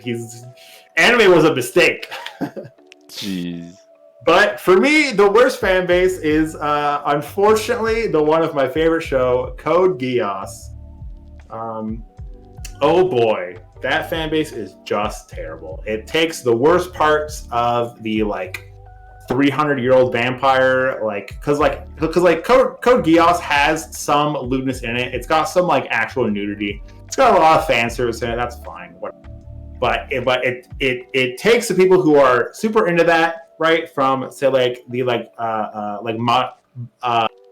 Monogatari series or like High School DxD. Takes those people and it mixes them with the fucking Death Note fan base, because everyone thinks they're Mastermind Lelouch should have had their master plan, and no one could outthink them because they're so smart. I mean, it really solidified my choice the other day because I am subscribed to the Code Geass subreddit. So I mean, I like Code Geass. I like seeing art of it, and I keep up to date with the news and shit and the memes, whatever. And the top post was someone who literally just made a GIF of one of the few scenes where you see Colin's like bare titties, and the title was just like, "Hey, reminder everyone, you get to see Colin's bare titties, episode this, timestamp this." I'm just like, oh my fucking god, this is not even satire. Like, this is like a like legit like, damn, isn't this great, guys? We got like canon titties. I'm just like, what the fuck is going on? I hate these people. I hate everyone who likes Code Geass. I hate myself. I don't like this show. This is terrible. Welcome to the club too, man. Like, we do the same thing too with Naruto. Full circle. We're all this. I mean, Code Geass is a great show, but stay the fuck away from anyone who likes it. Even me. And like, watch the anime. Don't go into the comments. Don't go into the comments. And I was actually debating for mine too, like Steins Gate people, because fuck those guys. Wait. Especially like fuck Kevin too. Man, Yeah, fuck Kevin. he is. He's not here. You can say whatever you want, man. He's the worst fucking. What's it called? He's a pretty big Steins Gate fan. Yeah, he's the worst Steins Gate fan though. Like, oh my god, you have to watch it. How can you not have watched it already? Yeah. If you haven't watched it, what do you do with your life? You watch anime, but you haven't watched Steins Gate? Kill yourself. Like, Yeah. like, Just, what are you doing? Kevin's pretty hardcore about Steins Gate. He's very And, like, passionate for sure. Yeah. and like, you know, it's like, oh, Gerard thought it was just okay. Like, he must be crazy. Never hang out with him again. Yeah.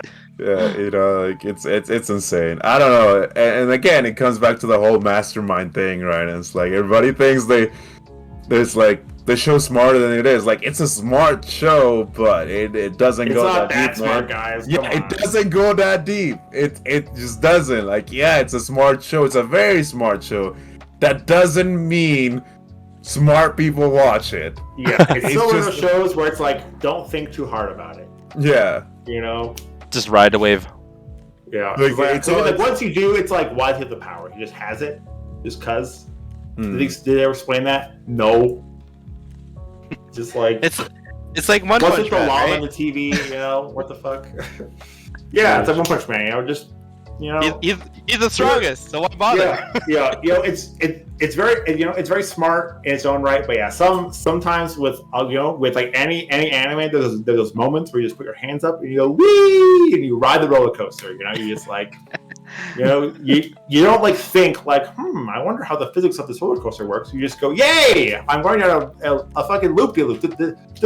You know, I'm having a blast. Not, I wonder what the velocity of this thing is. I wonder, fuck that shit. But Yeah, man, sometimes you just gotta sit back, relax, and enjoy things. You know, Yeah. like. Exactly. yeah, we're also gonna touch on games here as well. Because I guess our little slide here also says games, but here we're all talking about anime. Oh, Fucking worst game fan bases, and let me tell you, Assassin's Creed fans, dude, you gotta just like stop tattooing shit in your body. No, honestly, it feels like for me the fan bases that I think are the worst are the ones that I'm a part of. Oh no. Oh, Because man. maybe just because like I know them well, and so I've seen the like weird shitty parts of it. yeah. And the I don't know if it's the worst, but the Dark Souls fan base can get kind of bad at times. Mhm. Mostly because everyone loves to jerk off how hard those games are, and Right. you know, and how they beat it blindfolded with a fucking Guitar Hero controller or whatever. Right. I mean, like the games are hard, but they're not that hard. Like, I mean, it's I think it's a like common thing for like players to realize in like Dark Souls 1, after you get past like the first third of the game, the rest of it is like a breeze. You just go around and kill bosses because I mean you've got your gear, you know how to play the game now, and you just do it. But everyone else is, you know, everyone loves to say, "Ooh, but I beat Dark Souls." It's like, bro, the game's not even that hard. Like, chill the fuck out. But I mean, it's also full of like a lot of helpful people. You know, people always looking to like help like one another out. You know, if they're like stuck in a boss, you can do some co-op, or if they're lost, you know, people will give them little like mini guides. What weapons are best, or if they're having a hard time beating a boss, and be like, "Oh, you can try farming this to get this like item." You know, it's nice. But definitely the like part that likes to just really just like froth at the mouth about how hard it is and how much of a real gamer they are because they beat Dark Souls. Like, dude, the game is not that hard. Honestly, it is tough at first, but like whatever. Hot take Go. here. Yeah.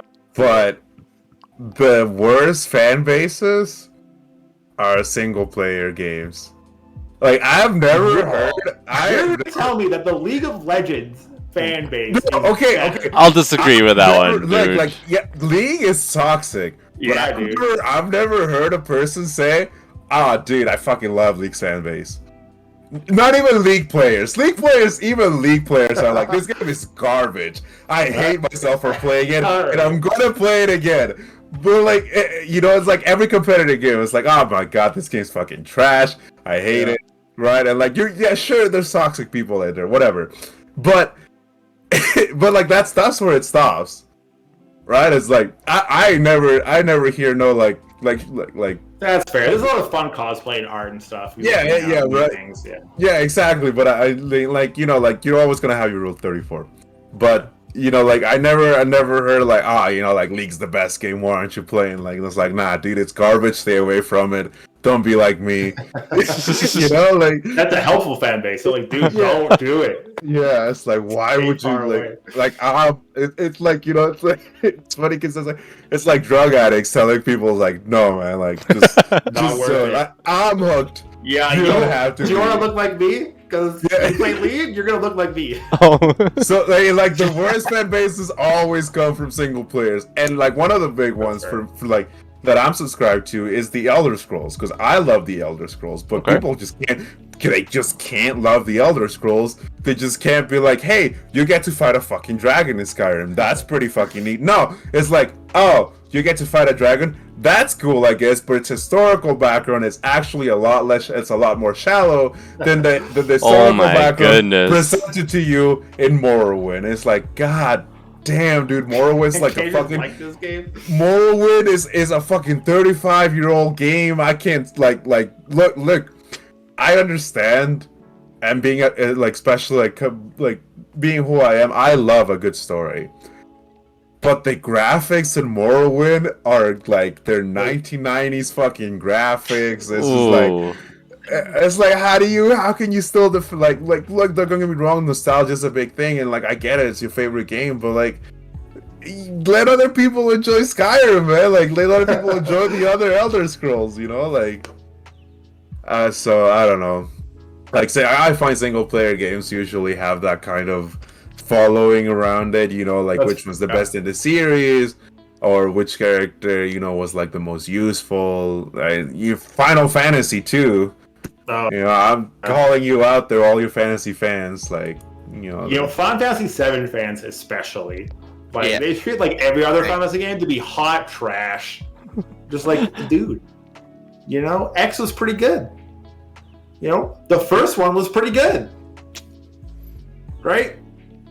Like I enjoyed 15, but I'm sure if I listen to that, they're like, oh, Final Fantasy 7 has the deep story, and I cried when Aerith died. Dude, shut the fuck up. That happened like 20 years ago. Get over it. Yeah, and it's just I don't know, man. Like it is. I find that single players usually are the ones that are the most you know, like the worst fan base. It could be because the single player games probably attract like, I don't know, less social people, and so maybe less like normally adjusted. So like maybe they're just weirder. Mm-hmm. Maybe You know, it could be a thing. Like Witcher, you know, people also like who's the best waifu or whatever. yeah. Wow. I mean, in general, I hate the waifu wars. Fuck that shit. Oh, Why not get everybody? yeah, dude. But if we're since we're going down this rabbit hole now, then stay with me on this one. Let's go. We're digging. Because I see a slide in the slide. I see a slideshow here. I see a particular clip. Historically, I think we can all agree that the worst game fan base was original Xbox, or sorry, not original, Xbox 360, Call of Duty, Modern Warfare 2. Holy shit. Pretty bad.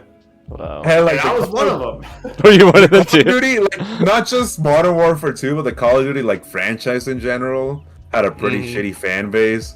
Yeah, Uh, a lot of it these would. shooter games have like, also like Battlefield by extension. You know, they're very similar games. Yeah, they have kind of terrible like fan or terrible fan bases.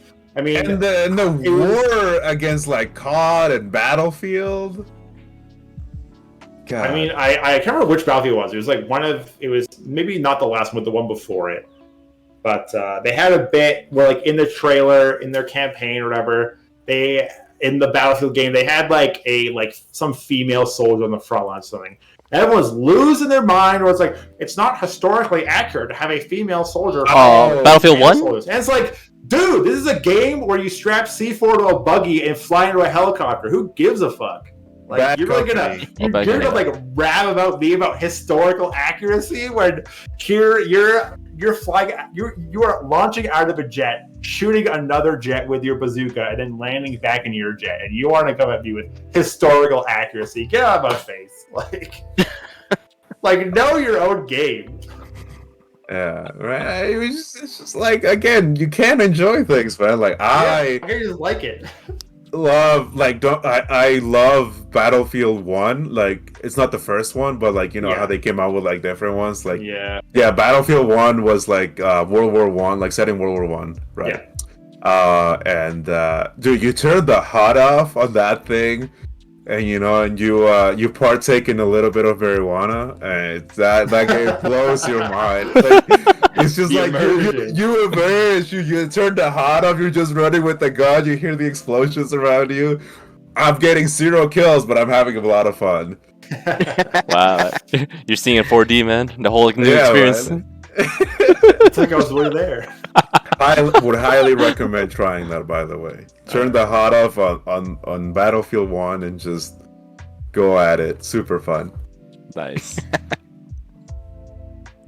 And we haven't heard too much from you guys over on the other side of our little divide here.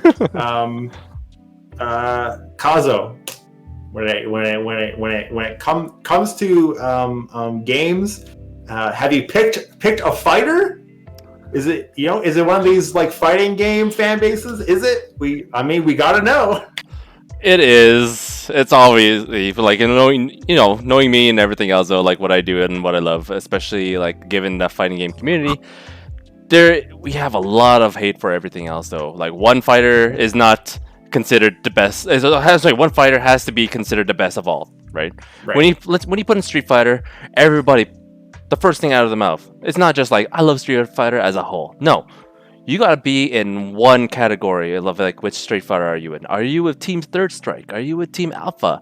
Or are you gonna be in those bottom feeders where Street Fighter 5 out there in the bottom side of things? You know, like the bottom tier.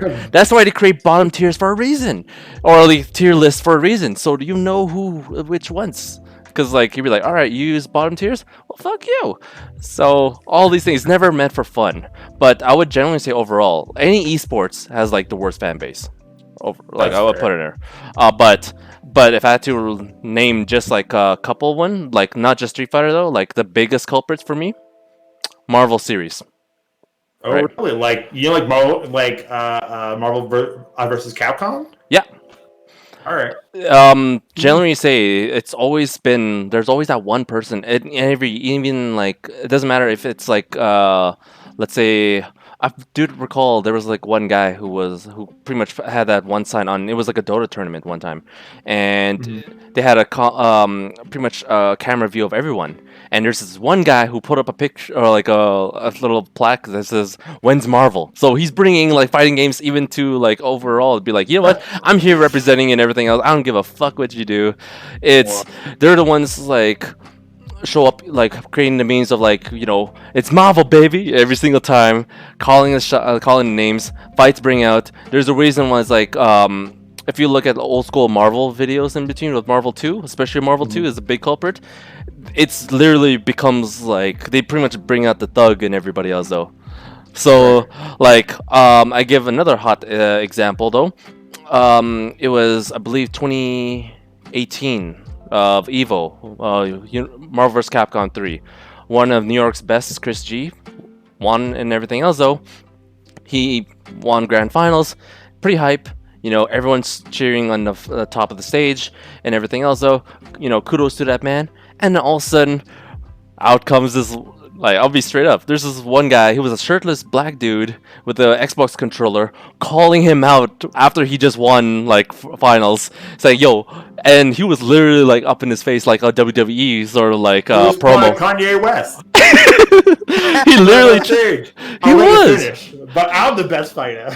Like, he was literally like, hey, you think you were, like, you think you're the final, like, you beat the final boss? I'm the secret final boss now. The secret final boss, phase 2. Like, literally, he was, like, up in his face, and Chris, Chris G, who was, like, the winner, he was like, was this supposed to be part of this? Like, what the fuck? Is this scripted? Is this Is it? Yeah. And again, back to all the other things considered. Money matches. So, everybody putting on them, and like even like Smash is pretty much another culprit too. Like with $1,000 money matches with Leffen and Mango. Like with Melee, the Melee people, right? The ones who Oh, yeah. hold on to that flicker of light and everything else, though. Once, let's say, Nintendo drops it, everybody goes crazy. You remember that whole one where it's like Nintendo's not putting in Melee in because of, you know, they want to put in Ultimate or something. Sell the new game. Yeah. Hungry Box starts crying, everybody starts crying. It shows up on everyone's feed, and it's like, and then they put on videos and like, oh my god. Or actually, that one where it's like, they're promoting Evo, and they're trying to put the top 8 games on Evo. If you don't make Sunday, your game is fucked, man. It's gone. It's gone. It's done. Like, there's no like space for all you communities out there to try this dead ass game, you know. So that one time where Melee was not on, everybody starts crying afterwards. Like, I mean, I'm gonna say everybody. I'm talking about all the Smash heads out there. You know, Yeah. like you will not let this game to rest. So that being said, man, fuck all you guys. I'm just saying. I mean, Shoot, hey, there's a reason why they have like the whole smelly gamers- like Smash players out there, like memes out there, man. Yeah, Jeez. was there Smash some weird players. where that like threw a lobster at like Hungry Box or some bullshit? A crab, Crab. Oh. a live crab, if I recall. Crab. He was like, Like, what the oh, it's like, shoot, man. Like, if a person says, like, you know, if a person like actually made it to the point where he's been dominating, and someone throws a crab at him, I'd say he made it. Like, fuck it, man. guess. You got free seafood. Shit, fuck it, dude. I guess it's just some evidence that you're like very big in this scene because you are nobody. People aren't throwing crabs at you. You know, or, when I go to Salt Flats, nobody's throwing crabs at me when I like O2. It's true. You know, where I like O2 drop. I'm not getting crabs thrown at me. What the fuck? Actually, there's this one that Mr. BLT mentioned, or like way back when. I believe he was. I mean, when we went to Evo together, 2014. There's this one guy who lost from which fighting game, and the thing is though, some guy actually grabbed some salt. Like, you know, like the salt shakers, and Salt just like shaker. puts them on like the other dude. It's like, man, you What feeling the salty? fuck? Put it in there. Oh man, FGC is a cancer, but I'm in it to win it. We're all in it. And finally, Ray, what do you got for us? Kazu loves the salt there. Well, you guys pretty much all had like most of the ones I was picking up on, like, you know, like the Call of Duties, the FGC, you know, some first person games. Like, yeah, they're all in there and whatnot. Mine is more of like the biggest pet peeve I have right now is in terms of like the worst fan base is the console war generations. You know, I was just thinking that. I was like, you know, not exactly a video game, but yeah, the people who are like, you know, Xbox fans or like PlayStation fans or like PC fans. Holy. Oh yeah, like they're terrible. the Master Race and everything else. Yeah, dude, like the fuck PC that. Master Race and the console slave. You know, like it's Yeah. all like nobody like if. Like as soon as like somebody doesn't get something, like somebody's crying, you know, and then as soon as like they get it, and then everybody else gets it too, it's like, well, mine's better, and it's like, wow, you know, like didn't these people just make like a nice and wonderful game for all of us to like enjoy, you know, and Right. like God forbid like- I ever play it. yeah, like I remember, shoot, there was like Nintendo, right? Like for Nintendo fans, like everyone's like, yeah, nothing can ever go wrong. Like you think about like when like even Zelda fans are like like one of the biggest group of people. That's like, you know, like I remember, G and Kazo and Mr. BLT actually did they did a review of like Breath of the Wild. Oh yeah, that was funny. and they made one comment, and they're like, yeah, like there's this one thing that they didn't like with Breath of the Wild, And then next thing you know, it's like they saw the comments flood up. They're like, "What is wrong with you? Why don't you love Breath of the You Wild? can't shit This on is Breath of the like Wild, the best dude. game ever." Funny enough is like originally we were doing just reviews or like, at least like I guess reactions to mostly fighting games, and then I was like, you know what, Breath of the Wild looks promising. Let's try this out. Oh, we stepped into the lion's den real quick, dude. Oh man.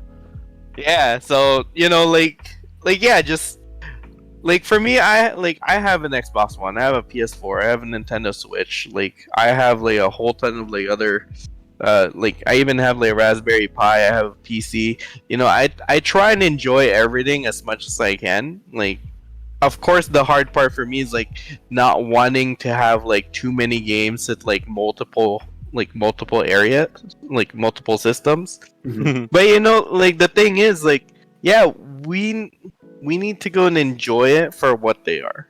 I Yeah. think that's the thing. Whether like one of the things that I know will never happen because people are making way too much money for it is like crossplay. Even though Xbox and some other a few other companies are trying to make that happen. Mhm. But the fact of it is like, yeah, like yes, there is a whole lot of greed why that'll never happen, and of course this whole like console, like systems war is always gonna keep going on.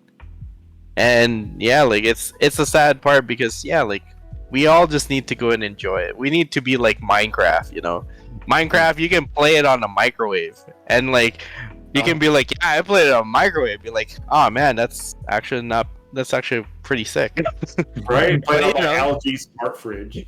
Yeah. Yeah, right? So like, yeah. Oh, man. So I think that's like the whole key point of it is that, yeah, like the worst thing is, yeah, like the whole console wars. Everybody's always gonna pick their most favorite ones or where they can get their most games. But as soon as like the end of it all, like play the game that you like. Do like use it however you want to. Like, Yeah, Man. the console wars are pretty toxic, but if they don't want to make fun of, they just should have gotten a PC, so. Can it run Crisis though?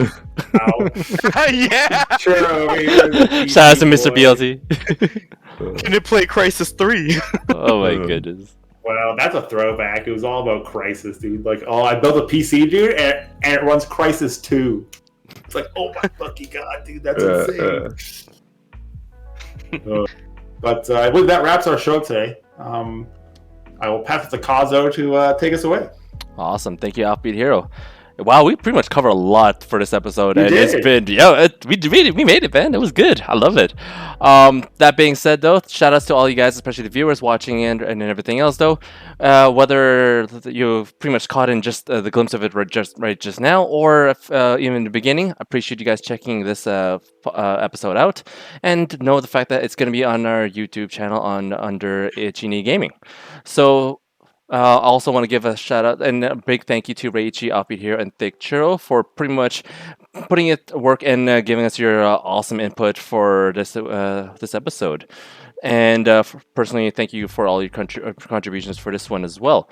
And to everyone else, though, pretty much putting their channel points, though, Bad Rice, Mr. BLT, I see you with the hydrate. I'm still drinking that water, And thank you for all you guys' support. And if you want to check out for more information about us in general, or if you want to put contribute any more suggestions, don't be afraid by putting it on our Discord. And just like what the Nightbot put in, just as this says that. And at the very least, though, we're open to all things considered. And again, Bijong, much appreciated, sir, for putting in the anime Trese. We've known for the fact that, it's a pretty good anime overall, and Offbeat Hero is pretty much going to be Filipino by next week. That's it. I'll be That's it. speaking Filipino. Is that? Tagalog. Tagalog. I'll be speaking something. Bossing. Bossing! That's right. But that being said, though, if you want to look for more information about us, again, look out for the socials, or at least for me, look under Ichi Gaming under the Twitter, YouTube, Discord, and as well, always look for the Twitch's Ichi Gaming handle as well. and I'll be passing it off for the rest of the guys to pretty much showcase a little bit of more where they can find them. Under the fact that, let's start with Ichi. Where can we find you? Well, right now you can't find me anywhere, but starting next week, I'm actually gonna go and start streaming Astral Chain for Nintendo Switch on my Twitch channel, Reichi1. Beauty. Come check me out when I put out my schedule. Aside from that, you're gonna be able to find me at the Ichi Gaming Discord, Twitter, YouTube. I'm usually the one. I partly like moderate from there as well. So come check me out. Awesome. And going. Oh, and Gogeta Red for the win. Fuck you, Goku. Is, God, is that why we're like on this side of the team? Yeah. Oh my goodness, team no UI here. And going through the rest of the squad here, Oppie here. What can we find you, man? Hey, find me on twitch.tv/offbeat_hero. We'll be playing Magic. Or you can sub to me on YouTube under the same name, Offbeat Hero. You can check out my new YouTube series called Friends List, where it's a much more casual, just kind of clips put together of me playing some battle with my friends, just goofing off. Nice. Some non-Magic content for all you non-Magic gamers out there. So here's a better question, though. I understand for the fact that, like, not once, ever since I started this episode here, that you didn't even mention or at least relate to Ghost of Tsushima. I'm surprised. Didn't mention Ghost of Tsushima this time. Well, I mean, the fan base is fantastic. It has nothing to do with the Philippines. And, I mean, who gives a shit about knowledge or talent? Because Ghost is just a nice, fun ride through the Japanese countryside. I mean... There you go. You know? Call it. That's Hopefully, it. yeah, man. That's awesome. Hopefully we get to see you stream some Ghost of Tsushima as well, too, down the road. Great. Yeah, man, do it. Yeah. And as well, last but not least, our Thicc Churro. Represent, man. Where you at? You can find me streaming once a year at twitch.tv/Thicc_Churro. Yeah, I'm not super busy these days, so it's hard to get a hold of me. But I'm around in Discord here and there. But if there's anything that you guys can take away from this episode, is that untalented players, just born that way. So just don't even bother. Give up. Mexico loves dead kids. Goku can beat up everyone, and PC Master Race. Amen. Drop the mic. That's really the cherry on the Mic top of drop. this episode here. That's awesome. All right, that's about wraps it up, that guys. So, and if you guys still watching though, remember you got no fear. Well, you got nothing to lose when you're at the bottom, because there's no fear in F tier. Take care. Peace.